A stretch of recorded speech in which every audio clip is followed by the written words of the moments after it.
ఇప్పుడైతే వర్షాలు పడుతున్నాయి కదా! చాలా మందికి నాలాగే కారంగా, స్పైసీగా తినాలనిపిస్తుంది కదా! అలాంటప్పుడు ఈ విధంగా ఇంట్లో ఉండే వాటితోటి ఈజీగా చేసుకోవచ్చు. బయటికి వెళ్ళే సిట్యుయేషన్ లేనప్పుడు బాండీ తీసుకొని అందులో కొంచెం ఆయిల్ యాడ్ చేసుకొని స్పైసెస్ అయితే వేసుకోండి.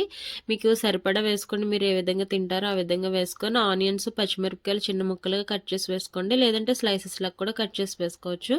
ఇప్పుడైతే బ్రౌనిష్‌గా వచ్చాక ఉప్పు, పసుపు, కారం వేసుకోండి. నేనైతే ఒక 6 మిరియాలు కచ్చాపచ్చాగా దంచుకొని వేసుకున్నాను. ఇదైతే ఆప్షనల్, మీకు ఇష్టమైతే వేసుకోండి లేతే లేదు. వర్షాకాలంలో మిరియాలు వాడితే మనకి హెల్త్‌కి చాలా మంచిదనమాట. అందుకని వేశాను. ఆ తర్వాత ఉప్పు, పసుపు, కారం వేసాం కదా! తర్వాత ఒక స్పూను ధనియాల పొడి, ఒక స్పూను అల్లం వెల్లుల్లి పేస్టు, ఒక స్పూన్ గరం మసాలా, ఒక స్పూన్ బిర్యానీ మసాలా వేసేసుకొని బాగా కలుపుకున్నాక తర్వాత ఎగ్స్‌ని ఈ విధంగా ముక్కలుగా కట్ చేసుకోండి. నేనైతే 3 ఎగ్స్ తీసుకున్నాననమాట. మీకు ఎన్ని ఎగ్స్ కావాలో అన్ని ఎగ్స్ తీసుకొని ముక్కలు కట్ చేసుకొని వేసుకోండి. ఎగ్‌గా కూడా వేసుకోవచ్చు కానీ ఇలా ట్రై చేయండి, చాలా బావుంటుంది. కానీ బాగా కలిపేయొద్దు. పైన ఈ విధంగా కలుపుకోండి.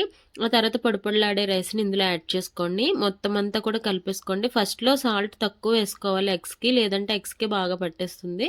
ఆ తర్వాత రైస్ వేసాక ఇంకొంచెం సాల్ట్ వేసుకొని బాగా కలిపేసుకోండి. చాలా చాలా బావుంటుంది. ఈ వర్షంలో మనకి ఎక్కువగా స్పైసీగా తినాలనిపించినప్పుడు ఈ విధంగా పిల్లలకి చేసి పెట్టొచ్చు. లంచ్ బాక్స్‌లో చేసి పెట్టొచ్చు. అండ్ ఈవినింగు పిల్లలు స్కూల్ నుంచి వచ్చాక కూడా చేసి పెట్టొచ్చు. చాలా బావుంటుంది.